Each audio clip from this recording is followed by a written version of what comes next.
Hello বন্ধুরা, সবাই কেমন আছো? আশা করি সবাই ভালো আছো, আর আমিও খুব ভালো আছি।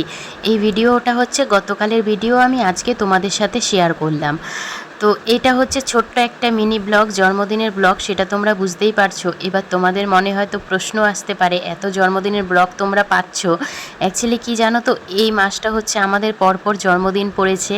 আমার হাজব্যান্ডের 15ই সেপ্টেম্বর, আমার হচ্ছে 29শে সেপ্টেম্বর, আর আমার ছেলের হচ্ছে 5ই অক্টোবর, যেটার ব্লগও তোমরা পাবেই। তো এইরকম ছোটোখাটো মানে অনুষ্ঠান নয়, অ্যাকচুয়ালি বলা যায় সারপ্রাইজ হিসাবে পাওয়া খুব সুন্দর লাগে এরকম। তো সেটাই আমি তোমাদের সাথে শেয়ার করে, এবং আমি নিজের মধ্যে এটাকে একটা স্মৃতি হিসেবে রাখতে চাই। এর আগেও আমি তোমাদের বলেছি, আমার বিয়ের হচ্ছে 5 বছর, এই 5 বছরে আমি প্রত্যেকবারই এরকম সারপ্রাইজ পেয়েছি। হয়তো তার আগের ব্লগগুলো আমি শেয়ার করতে তোমাদের সাথে পারিনি, কিন্তু রিসেন্টলি ব্লগগুলো তোমাদের সাথে শেয়ার করছি। এখানে কেক কাটা হয়েছিল ছোট্ট করে। তো কেক কাটার পরে এখানে হচ্ছে আমার বোনকে খাইয়ে দিয়েছি। তো ওরা কেক একটু মাখিয়ে দিচ্ছিলো, আর এমনভাবে কেক মাখিয়ে দিচ্ছিলো যে মনে হচ্ছিলো কি বলবো, ওই তোমার ক্রিম মাখাচ্ছে। তো ওই জন্য একটু হাসাহাসি করছিলাম। আমার ছেলেও দেখো নিজে নিজেই ক্রিম মাখছিল না বলে নিজে নিজেই ক্রিম মাখছিল।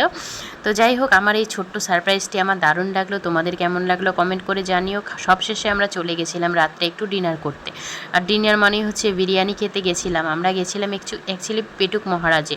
সেখানে গিয়ে বললো যে আউট অফ স্টক, মানে বুঝতেই পারছো সানডে ছিল বলে একটু তাড়াতাড়ি শেষ হয়ে গেছিলো। তো এবার আমরা ঠিক করলাম কোথায় যাব। তো ওনারাই বলল আমাদের পাশেই একটা হাজি কলকাতা বিরিয়ানি খুলেছে, ওটাই টেস্ট করে দেখতে পারেন, ওটাও ভালো হয়। তো আমরা চলে গেলাম তার পাশেই, এই দেখো এই যে হাজি কলকাতা বিরিয়ানি খেতে। এটার টেস্টও নাকি দারুণই হয়, জানি না, এবার টেস্ট করে আমি তোমাদেরকে বলতে পারবো। এখানে অলরেডি ওরা টেস্ট করা শুরু করে দিয়েছে, আর এখানে হচ্ছে আমরা টেস্ট করব এখন। তো আমাদের মেনুতে বেশি কিছু ছিল না, বিরিয়ানি, চিকেন চাপ আর ওই কোল্ড ড্রিঙ্কস দেখতে পাচ্ছ। এই দিয়ে আজকের আমাদের ব্লগটা শেষ করছি। কেমন